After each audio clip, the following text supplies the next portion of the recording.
Good afternoon, ladies and gentlemen. Thank you for coming over to the Winspear Opera House. On behalf of everyone at the Dallas Opera, I'd like to welcome you to today's panel discussion. My name is Ian Dare. I'm General Director of the Opera, and we have an incredible group of women that are going to talk about their careers, their pathways here this afternoon.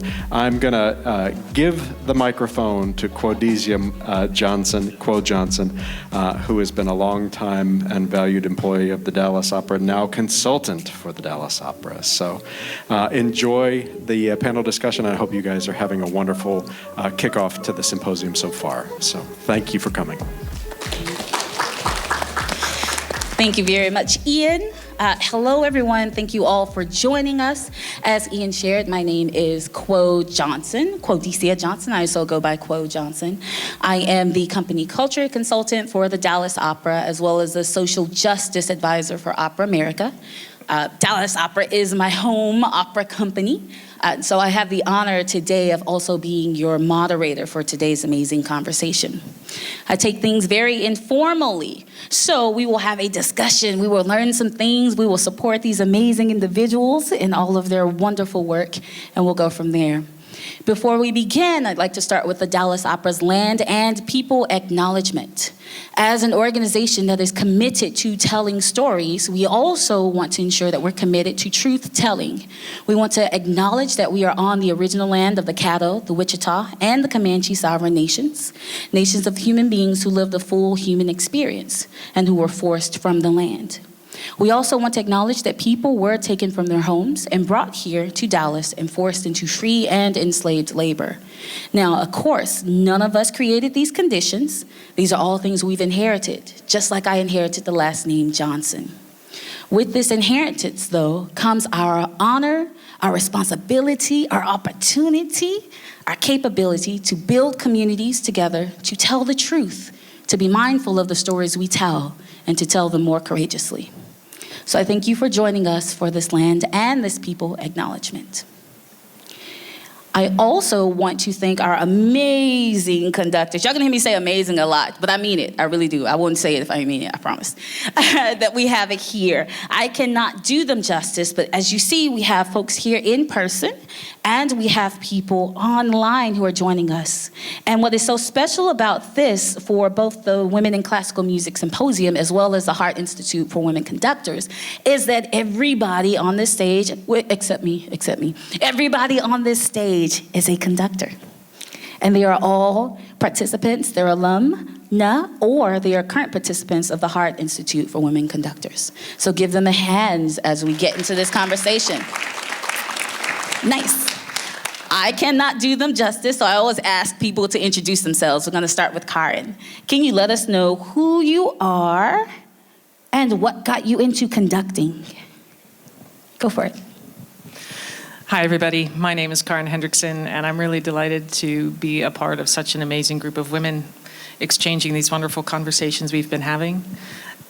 What got me into conducting was mostly, I'm the daughter of two educators, and my mom originally had big aspirations of being an actress, and she was an actress for a period of time. So I wound up going to so many musicals, I can't even tell you.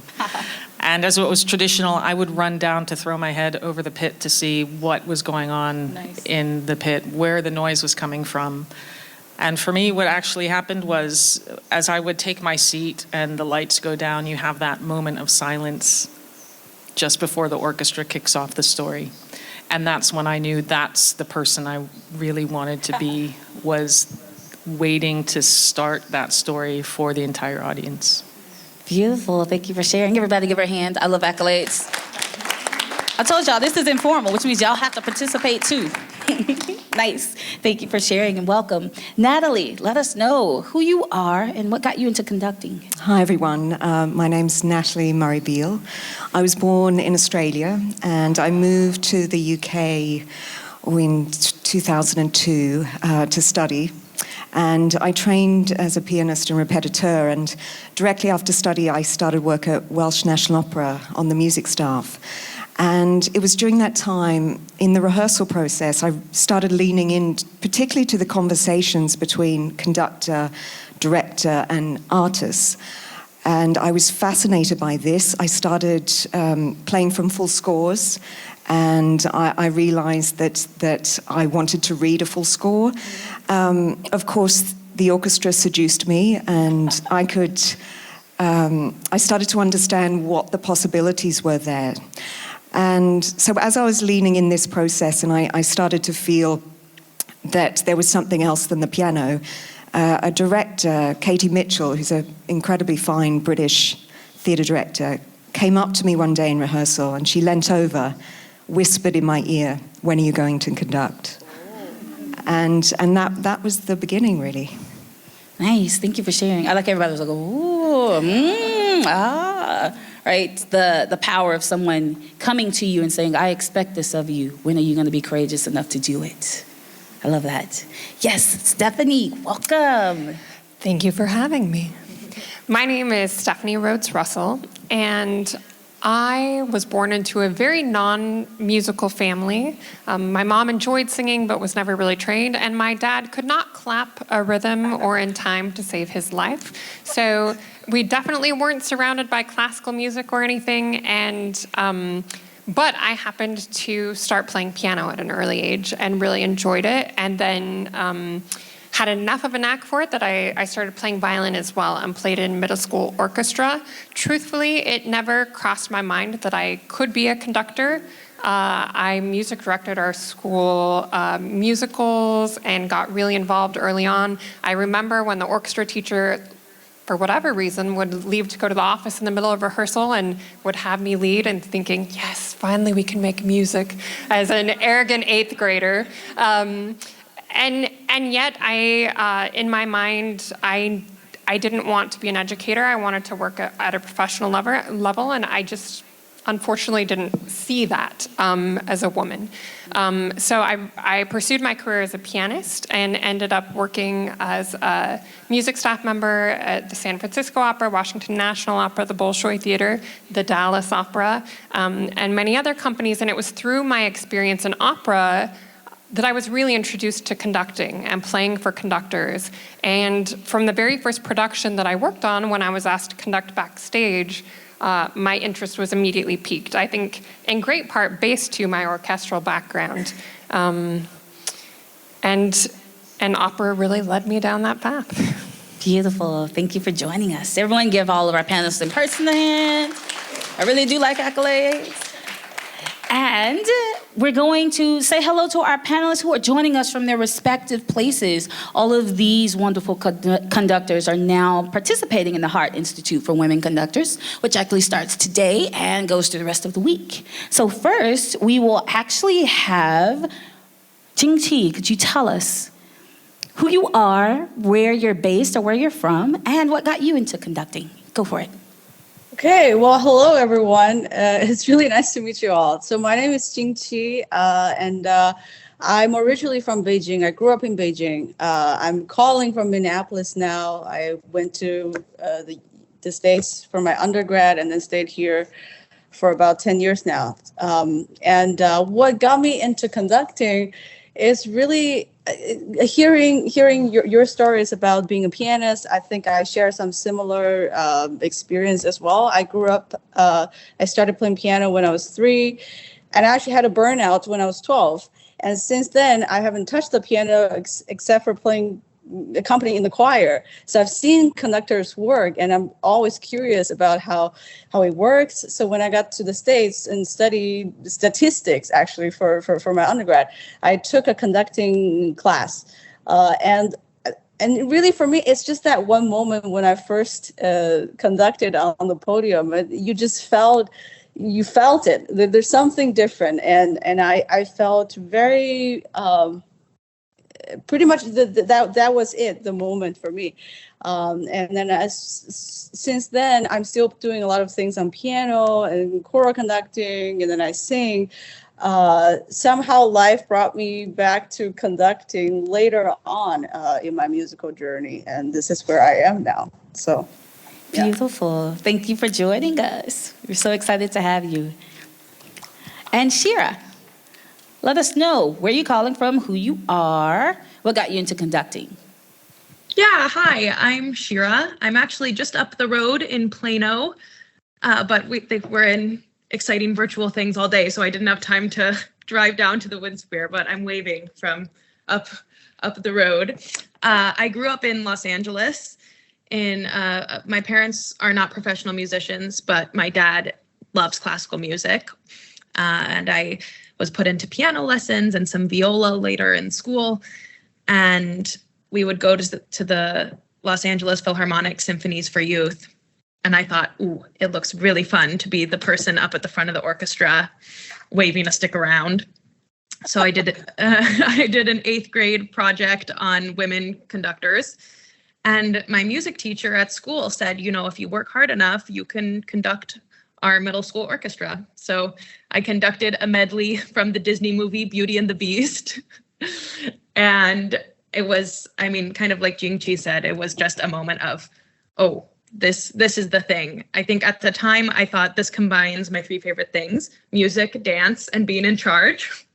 And since then, I like to think there's a little more nuance in that. It's such a privilege to get to facilitate a group of so many musicians, each bringing their best self and musicianship into the room. And so to kind of get to help that all come together is just the absolute best. So really excited to be part of the Heart Institute and get to meet so many wonderful musicians and conductors. Beautiful. Thank you for joining us. And Micah, let us know who you are, where you're calling from, and what got you into classical music, what got you into conducting. Sure. Hi, everyone. So amazing to be here with you. I'm calling in from Philadelphia. I sort of had a winding path to conducting. I got into music in general quite late compared, I think, to a lot of people who pursue classical music. I didn't really do any serious classical music stuff till I was about 16. And I sort of stumbled into singing in choirs and taking voice lessons, and then ended up going to pursue voice in undergrad, and with the intention of becoming an opera singer. And then as I sort of got deeper into my degree, I had sung in a couple operas, and I sing in choir a bunch. And my favorite thing, of course, was to also sing in a choir that was doing symphonic choral repertoire. I always loved symphonic music, but I got into music so late that I felt like, I probably can't really pick up a violin necessarily and be a professional player, which I knew kind of as soon as I started doing music seriously that I wanted to do it. There was no other choice really. But the conducting came later, and it sort of happened almost on accident. I started conducting some choral music when I was in undergrad. Sort of, these things happen and you're asked, hey, well, will you lead? And you say, okay, sure. And, enough experiences both with really wonderful, inspiring conductors, and also not so inspiring conductors that, make you say, I wonder if I could do that. And so sort of have found my way into the symphonic world, in the world of opera conducting. And I love being on these side of things. It feels right. I was in opera before, but I felt like slightly out of place. So I'm really happy to have found this and found this wonderful community. Nice. Thank you for sharing. And last, of course, but not least, Maria, let us know where you're calling from, where you're based, what got you into conducting. I was born in Siberia, and I grew up also there until 19 years. And then I studied in Munich in Germany, choral conducting and also orchestra conducting, and worked for a long time in a German theater as a choral director and the Kapellmeister. And now I'm freelancer based in Austria. So I'm in Europe. And yes, my childhood was full of singing in choirs and really early, I get the chance to conduct this group of women.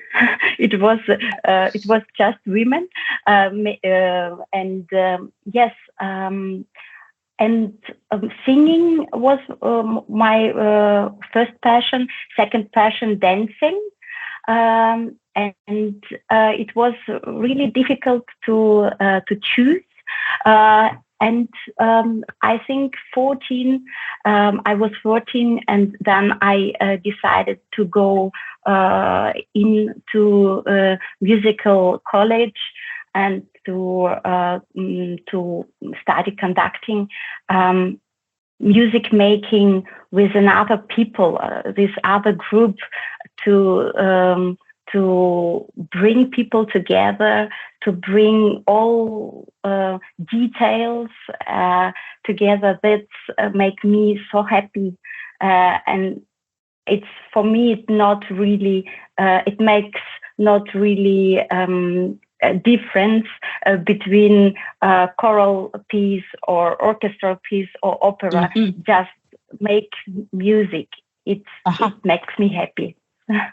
Nice. It makes me happy. I love that. I got into conducting because it makes me happy, right? How often can we say that? So thank you all for introducing yourselves. Thank you all for allowing the time for them to introduce themselves. I think it's very important that we get to know who people are when we're asking them to share their stories, to share their experiences. Also, this is about what it means to be a woman in this role, which means that so much of the roles have already kind of been diminished in a lot of ways and have not been available to women in the same way. So I think it's very important that we get to know who these women are, what got them into this role, what got them into this work. So I will actually ask a question.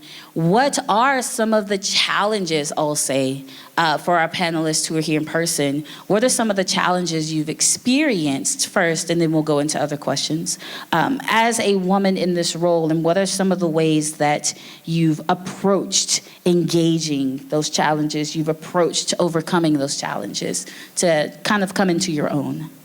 I'll start with Karen. Diving in with a light question there. Well, yeah. Yes, and. Everybody's conducting journey is going to be incredibly unique. For me, the challenges, I wouldn't say arose fairly early, but I think by the time I came into the field, there was already the conversation about protecting women in the field and providing or making sure that they were having opportunities. But certainly for me, when I went to graduate school to pursue a degree in conducting, I had a professor who was not on the performance faculty. He came to watch one of my rehearsals, and the next day he showed up with literally a stack of books, 8 or 9 books. Music for Dummies was the top book. The second book was Jobs in Music Administration. The third book was something about transitioning from one career to another. And he just looked at me and he said, "You're never going to make it as a conductor." He said that with his whole chest. He said it with a whole chest and a stack of books in his arms. And a stack of books. It looked it. Wow. And I wasn't young at the time. I was my first year of graduate school, so 21 by American standards, I guess. And I had another experience like that later on with a gentleman who was really in a position of power at a major American summer music school, who had invited me to take a role as a student under what would be a first year for a teacher who was coming into a position under him for the first year. And I naively said, "Well, shouldn't that teacher interview me before so we can know if I'm a student she wants to work with?" And he got immediately angry and actually threw me out of his office by my arm. So I can only say that how I dealt with that is I have a strong athletic background. I grew up playing sports, and I will say the alignment of what you learn as an athlete and what you learn as a musician, they're incredibly close. 100%, yes. And it's a conversation I think we need to shout out a little bit more, especially when we talk about schools and why we need to maintain arts presence and music presence in schools. Yes.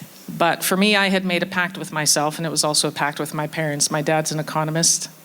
And when I told him I wanted to study music, he said, that's fine, but you need to do something else, because I need to always know that you can self-analyze and you will know when to step aside from the field.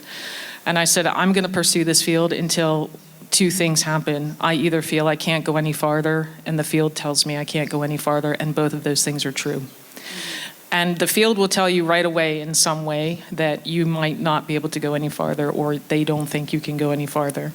And then you have to look at yourself in the mirror and say, have I gotten everything out of myself that I feel I can get? I'm still going, and I'm still asking that question. And what you end up finding is that usually the people that say those things to you, you end up having a bigger career than they have had. Talk about it. Beautiful. Thank you so much for that. I like to also include the audience participation. So show of hands if someone has told you this is not for you. Okay, close your eyes, and everybody close your eyes, because people don't, okay, it's okay. Close your eyes and raise your hand if someone said this is not for you. Nice, yeah. And so I love this, not just the challenge, but the honesty with self. Two things, right? The career or the field says that this is not for you. You say that you can't go any further, and both are true. I love that, because you said that the field would immediately say that this is not for you, and you have to question whether or not that is true. And for yourself, if you're willing to go and continue. Thank you so much for sharing. Would anyone else like to share some of the challenges, what are some of the ways that you're navigating what that means to be a woman in the field? Because we want to center that. Stephanie, go for it. Yeah, I see it. I think there are a couple things that have been really pertinent already in the conversations that I've heard this morning, which have been just fantastic. One of those is mentorship. I think it's challenging to be in an industry where, if you look at the generation above you, there are very few women in positions of mentorship. And of course, we can have male mentors. Conductors are not always the most selfless individuals. And mentorship can be really complicated.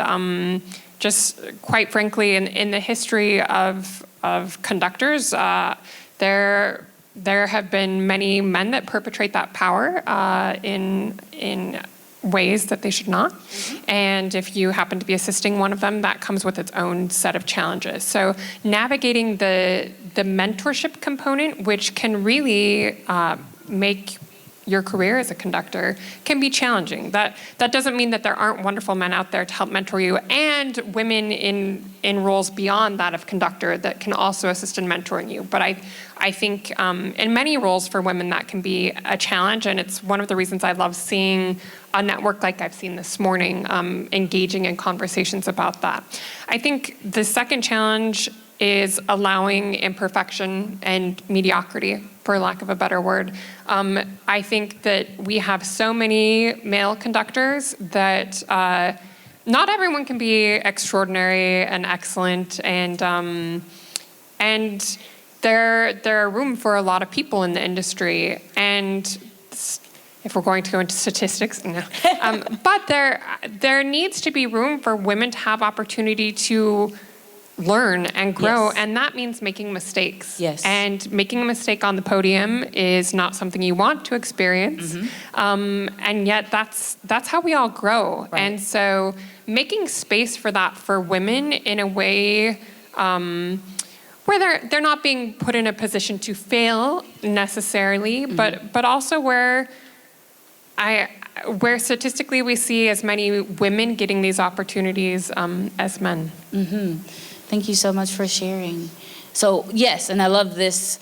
You have to give people the opportunity to grow. And a lot of times when we're looking at who is already occupying the field or the roles or the positions, there's an assumption that those people got there because they are just so great.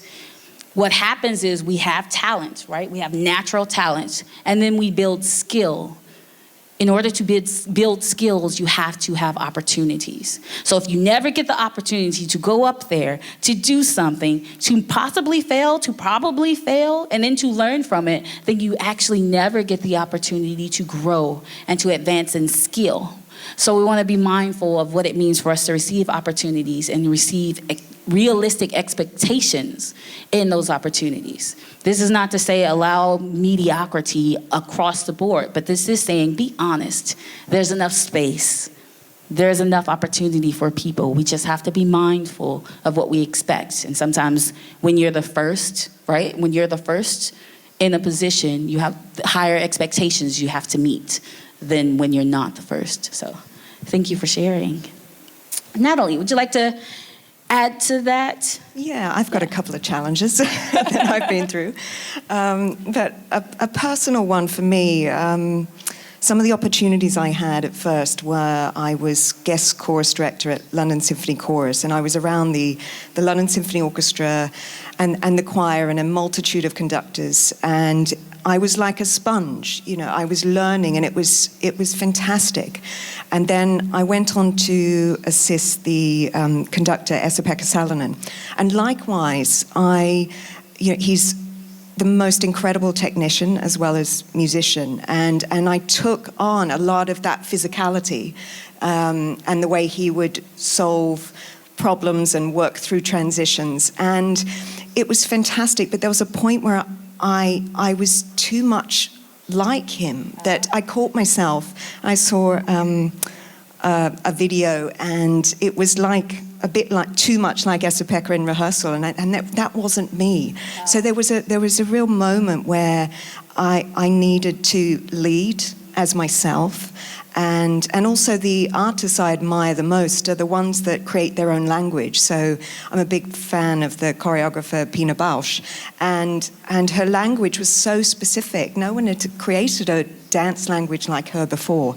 So that inspired me a lot. But that being a sponge, as I was, it was very important to make that transition. Beautiful. I love this. And the name of this, right? Conducting the way. You also have to find your own way and be authentic to yourself so that you can have your own voice, your own style, and what it means for you to be a leader. Now, we're all here and we're talking to conductors, but I do want to answer kind of the basic question. Can one of you tell us, what does a conductor do? Who is a conductor? What do they do? Do they need to be up there? Why are you standing up there waving your hands? I remember asking this as a kid. Like, why? What's happening?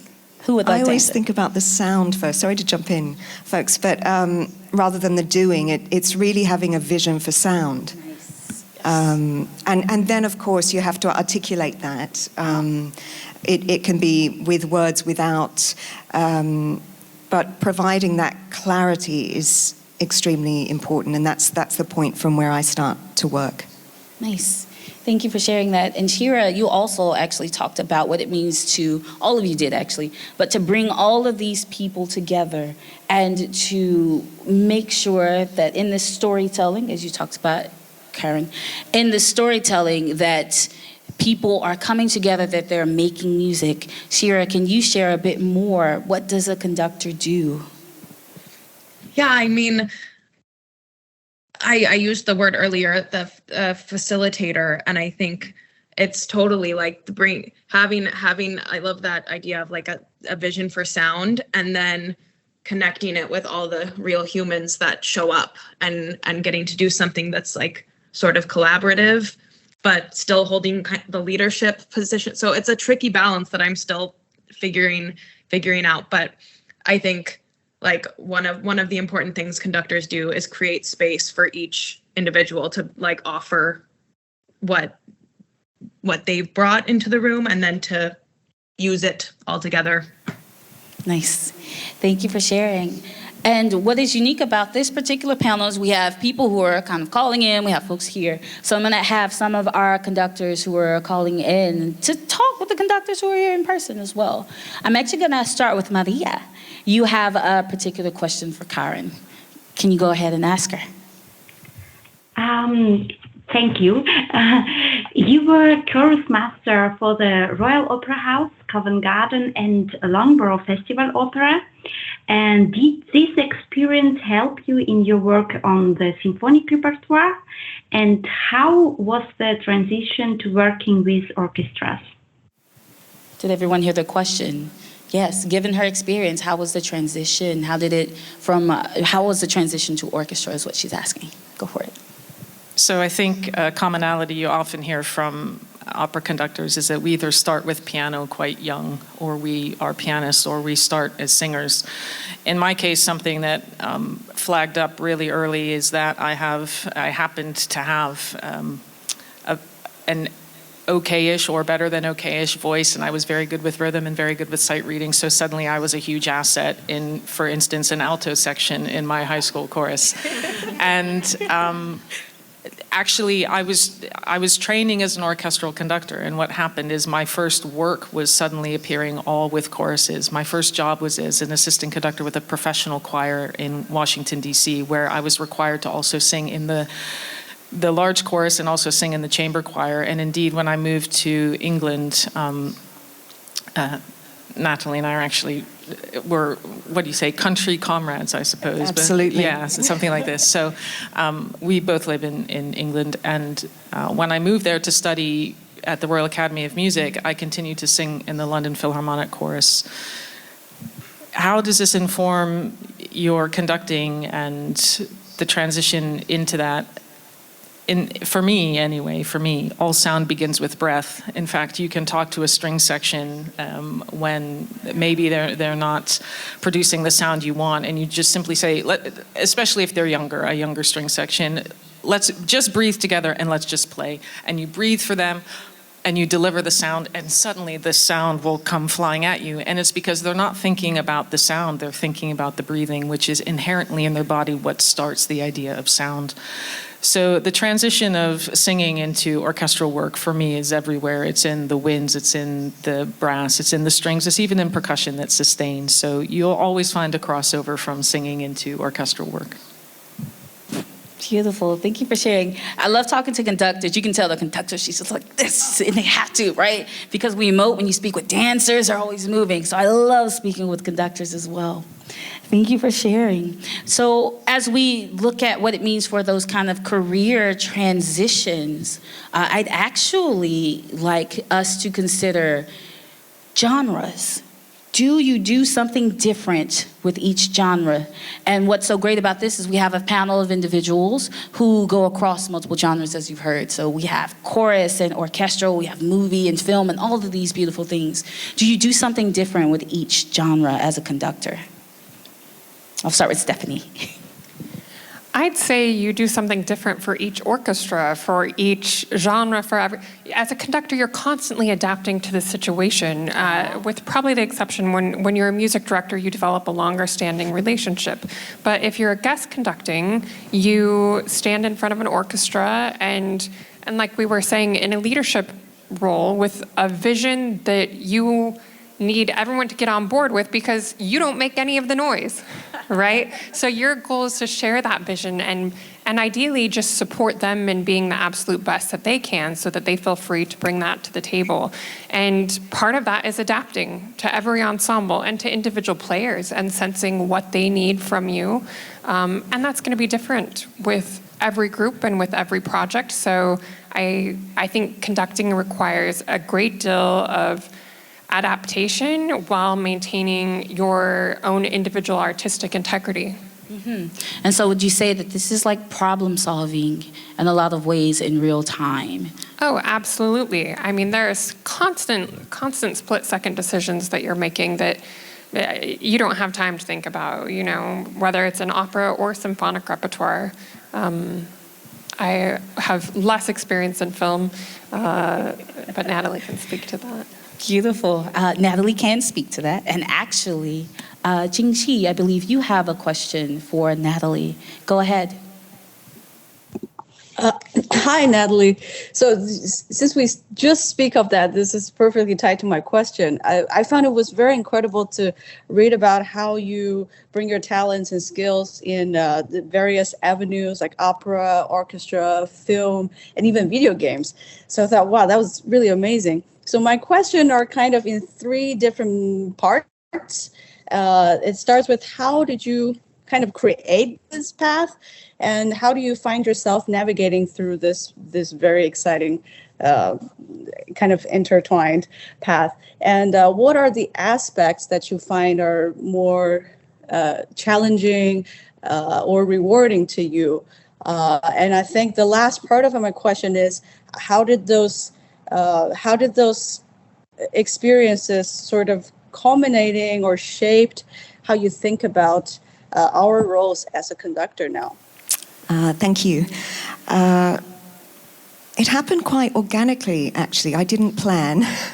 As you know, I started in the Opera House, and that is a rich experience where you are used to working with multifaceted event. You're pulling, you're coordinating pit and stage. You're aware of sound coming from backstage and directing a chorus, and so it's quite complex. And likewise, in film, you can end up with a complex situation. But I think more than that, it was the relationships I made along the way with theatre or film directors that informed me, and I love that collaboration, or with composers. So when I started some work in film, a composer colleague asked me who didn't want to conduct his recording sessions, called me up and said, would you conduct them for me? I want to be in the box listening. I don't want to be out front. And it was a great relationship because he wanted the chance to hear the sound as it was being mixed, which was, much a very clever idea rather than being in the studio with the orchestra. And yet I could also correct things very quickly in the studio. And the first session we did together, he said, you've got to slow down because the musicians are going to complain because we've already recorded, 50, 60% of what we've done and we've got 2 hours left, so slow down. So that was really funny. And so it was working with him. And then I also started working with some actors, not very many, but a couple when they were preparing for roles. So I worked with Kate Blanchett a couple of years ago when we were making Tar, and that relationship built on conversation and trust, and we both had an interest in the process of her in acting and me in music and conducting. So it was those key relationships that were very important and influenced me. And the rest of the question that I haven't answered was? What aspects of are more challenging or rewarding to you, like in your experience? Yeah, well, I do love big projects where you have to pull a lot of departments together. And of course, when let's say if you're running a show, you are leading, but you need great communication with all the other creatives in the room involved. You need trust, and building trust between the other creatives is very important. Being very organized can't be underestimated. But that communication is extremely important so that everyone is working towards one vision, one common vision. Nice. Thank you for sharing. So we hear in so many ways the many roles that conductors can take and the value of conductors. I love audience participation. I started as a teaching artist. Raise your hand if you can think of your favorite movie score right now. Go. Okay, hands down. How many gamers do we have in the room? Nice, nice. I know you're on the Final Fantasy. I know, right? We talk about the score and what that means. Raise your hand if you can think of your favorite orchestral piece right now. Nice. Favorite commercial jingle. When they used to, like we stream now, right? Favorite opera, aria, section, overture. Nice. And in so many ways, conductors are there to make this happen. With the exception of very, very small chamber works, the conductors are there to guide this so that they can be a part of the storytelling. They can be a part of how our experiences are enriched. So thank you all for sharing that. And thank you very much, Natalie, for sharing more. Thank you, Stephanie, for that alley-oop over to Natalie. Well done. I'm going to actually bring the question back to you, because as we look at careers and as we look at making decisions and choosing, it's beautiful that we know that there are choices when it comes to conducting. when we look at careers and when we look at navigating life, kind of that balance, what that means, it's very important, like you said, to have mentorship. And you also have a role in mentoring others, especially when it comes to artists and when it comes to business. I'm going to pass it over to Micah, who has a question for you, Stephanie. Yes, thank you so much. Stephanie, I know that you started the Women's Artistic Leadership Initiative, which I think is wonderful. And one aspect of that is business-related skills that you impart on the mentees. And I'm wondering what you think are the most important business-related skills that you give mentees through this program, or business-related skills perhaps for any of us to learn and to have in our toolbox. Thanks, Micah, and nice to meet you. So just as a little bit of background, I started Women's Ally, Women's Artistic Leadership Initiative, actually following my experience at the Heart Institute. The Heart Institute was really the beginning of my transition to conducting. And when you first start conducting, everyone says the famous words, well, you need experience. Mm-hmm. And there's the big question mark, how do you get that experience? Because you have to find some opportunities along the way. And people love to propose starting your own orchestra as a solution to that. And it has been done. I just don't have the ego to do it. To start an entire organization just to serve my conducting needs was not something I could get behind. So, but this thought of starting an organization was the thing that stuck with me. And I thought, well, I wish I had a fulfilling career as a pianist before I made a transition to conducting, but there are skills that I wish I had more exposure to earlier on and had taken more control over my career progression using those skills.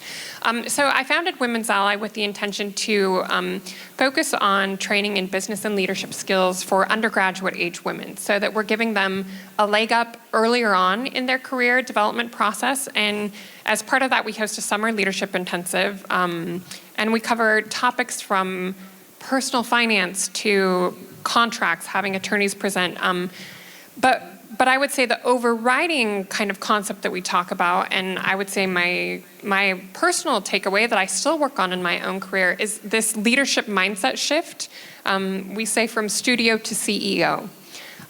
We work with dancers, all artists across the board. So we have film animators, and we bring all of these women together. And I would say that in 90% of the roles that these women will have, they will be freelancers at some point. In the arts, it's kind of inevitable.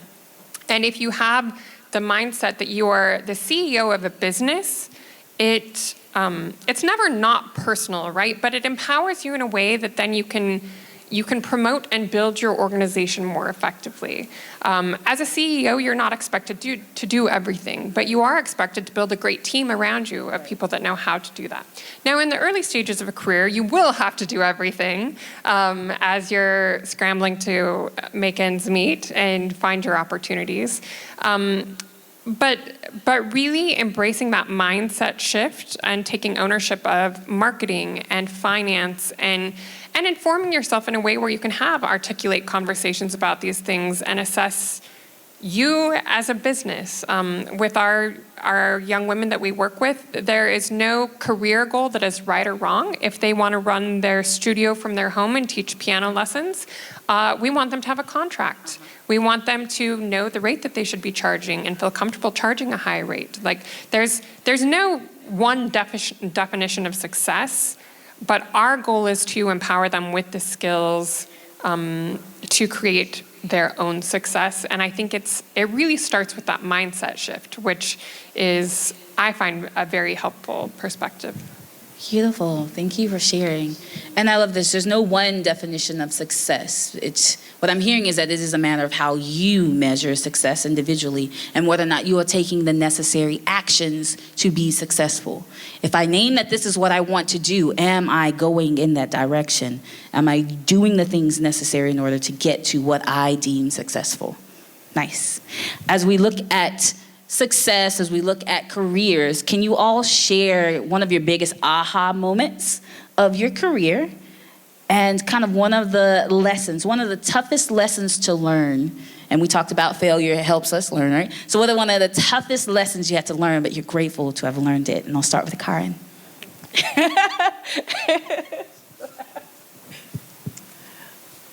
So, aha moment for me would be looking back a little bit, and that I've had incredible teachers. I'm so fortunate to have had such great teachers, starting from, I think, Stephanie, you said you started piano at 3. One of you did. I started piano at 3.5 in Suzuki, in a small farm town with 1 traffic light, 1,000 people, and 3,000 cows and horses. And she was the best teacher for me. She was a perfect teacher, and she took me all the way through high school. And whenever I wanted to do something outside of Suzuki musically, she completely supported that. When I went to study conducting, my first conducting training was in America at George Mason University with a teacher named Tony Maiello. I had him, I think, as he started his 25th year of teaching is when I started with him as a graduate student. From there, I went to Peabody Conservatory and studied with Gustav Meyer, who has recently passed and really was one of the titans of conducting pedagogy in the US. He taught for 37 years, and I had him from year 31 to 34. And then I went to the Royal Academy of Music because I wanted to challenge myself with European experience against the European backdrop of sound. And I studied and have a degree from the Academy in conducting under Colin Metters, and I had him from year 30 to 33. So when I look back on who I am as a conductor, I feel so fortunate to have had unbelievable people in my life who are also unbelievable musical teachers and musical mentors for me. So that, for me, is a huge aha moment that didn't happen necessarily on the podium, but it happened with more experience and looking back as to see how have you achieved in getting here. The second part of the question is a disappointment or toughest lesson. The toughest lesson. So technically the lesson was a positive thing. Right. It was rough getting through it though. So I think the toughest lesson, that probably being a naive country kid, you hope that the profession will be fair. And you have to come to terms with the fact that, unfortunately, we are working in a profession that has not led with fairness. And I'm really happy and very, actually, committed's not the right word, but I'm very poured in to the idea that we are in a moment now where we can have these conversations, even when they're really tough. When I have to say something tough to a colleague, or I have to be the one that puts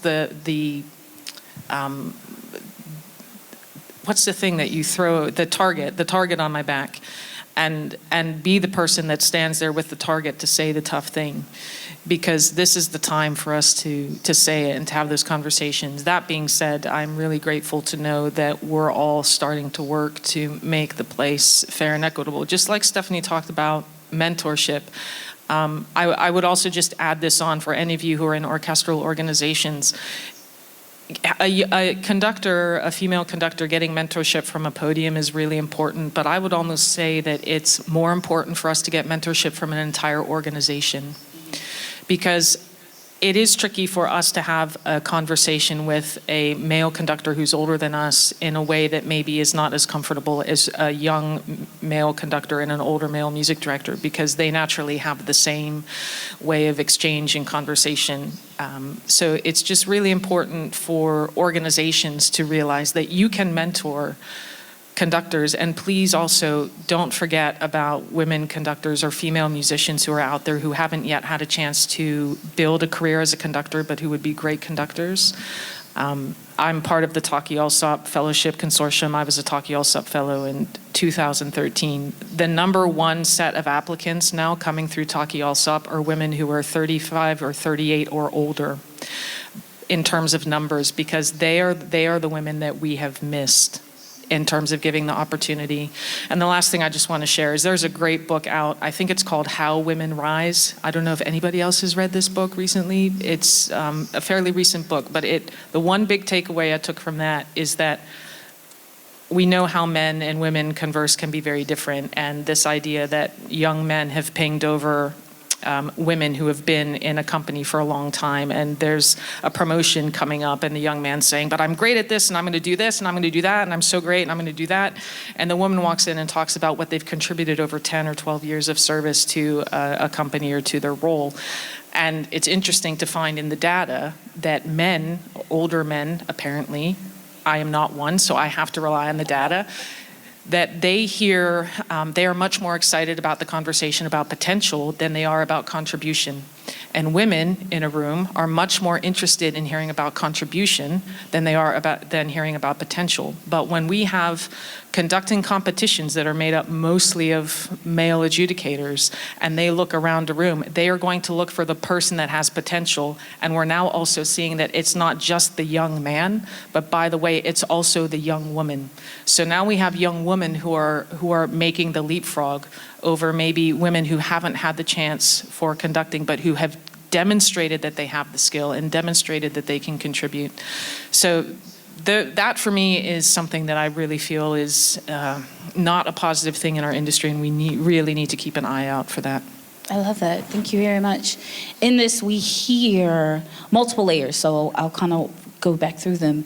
That the difference in how generationally we've been taught to address things, the ability to say, this is what I contribute, compared to, this is who I am, this is what I'm gonna do, and I'm gonna get it done, right? As we look at making sure that we're creating pathways, that we're not misunderstanding people's skill, or we're not conflating skill with the ability to say, I feel confident in doing so. And that organizations can also, in not just mentorship, right, but in mentorship, but organizations can collaborate to actually invest in artists, to invest in conductors. It's not enough to just get someone to the podium if they're still surrounded by all of the additional barriers. So I love that that's a multifaceted approach that it means. Do more, right? Natalie, could you share what has been an aha moment? What's been a lesson? So an aha moment, I think, was my first lesson with the conducting teacher, Jorma Panola, who's Finnish. He's about 90 now. And it was because I did see the possibility of conducting, the door flung open at that moment, because what he showed me was that it was really about communicating. It didn't require you to look a particular way. It didn't require anything except your ability to communicate with a group of musicians and to understand the work you were trying to communicate. There was not an emphasis on the most perfect, beautiful beating at all. The question was just, does it work or doesn't it work? And that allowed me to show up as myself. And I think everybody else that was fortunate enough to work with Jorma, and he's still teaching today and has an incredible legacy. So that's when I saw it was possible. And a challenge for me was learning how to say no. I felt when things were moving in my career, it was almost like I was a young colt ready to burst out of the gate. And so I just said yes, yes, yes. And I did lots of jump-ins for orchestras. And I was proud that, technically I could do that. But it wasn't satisfying, and I wasn't doing my best work because it was just too soon. So I started to become more choosy. And it's a privilege if you can, but also I was prepared to not be working 100% at that point all the time. So I did more meaningful projects. I had more time to prepare, so I could offer just something much deeper, and that's been my challenge. Nice. Thank you for sharing. And Stephanie, of course, what's an aha moment, a lesson? It can be a little bit taboo as a professional woman, I don't care what industry, at times to talk about your children. Yes. When I found out I was pregnant with twins, yay, I mean, talk about an aha moment. But honestly, having my twin baby boys, they'll be 2 in just a couple weeks,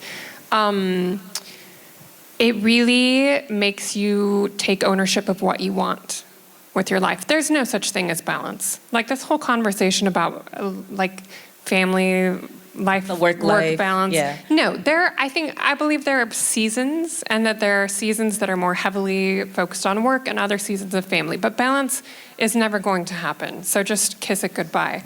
But having my boys really, it made me own what I wanted and what I wanted my career to look like, both for my family and for myself. And if anything, added even more personal fire, because it could have been so easy to be overwhelmed and stop, or just stay at the level, you know, where I was. And instead, it allowed me to really prioritize my time, my family's needs, my own needs, and figure out what I wanted my life to look like, what I wanted my career to look like. And I think that's really important, because it is a juggling act, and keeping the alignment is important. So that's my aha moment. I would say difficulty. You have to be yourself, but you also have to be okay being uncomfortable so that you can grow yourself. Mm-hmm.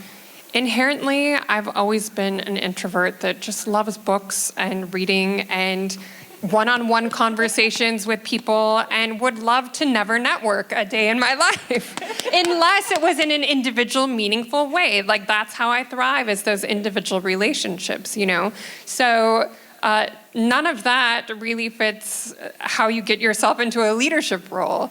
And so I've had to push myself to grow and to be uncomfortable in situations so that you can have one-on-one connections. Like, I don't want to just connect with an audience through music. I want to be able to connect with them as people. And so that requires me pushing my own boundaries of comfort, so that it becomes about other people and not you. But it's not easy, and it's a constant ongoing process. Thank you so much for sharing. As we come to a close, because I know we have other awesome things to do today, we could hang out all day, and we want you to make sure you participate in the rest of the symposium. I'm going to ask a final question for our panelists here in person.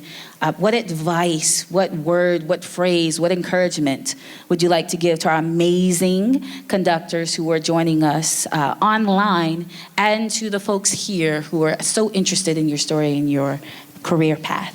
Starting with you, Karen. Unbelievable. I'm going in circles. Yeah. Advice. Take a nap while you can. Yeah, and it can be a word. It doesn't have to be. No, I feel a general pressure to say something really valuable. Because, oh, you said so many valuable things already.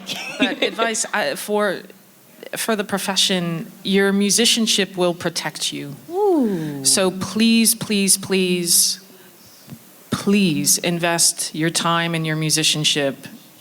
Don't be a social media conductor. Be a musician who stands up on the podium and takes the trust that these amazing professional musicians hand over to us, mm-hmm. and earn the rest of it, because that's what happens. They will hand over so much in the first 3, 4, 5 minutes, and if you are not able to earn the rest of that through your musicality, they will never give it to you. So please, please, please start with your musicianship. Oh, beautiful. Thank you. Go for it, Natalie.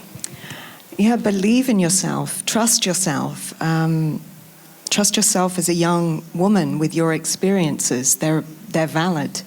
They're needed. And just to reiterate what Karen said, you know, don't look too much to the left and the right to see what's happening, because you'll get distracted.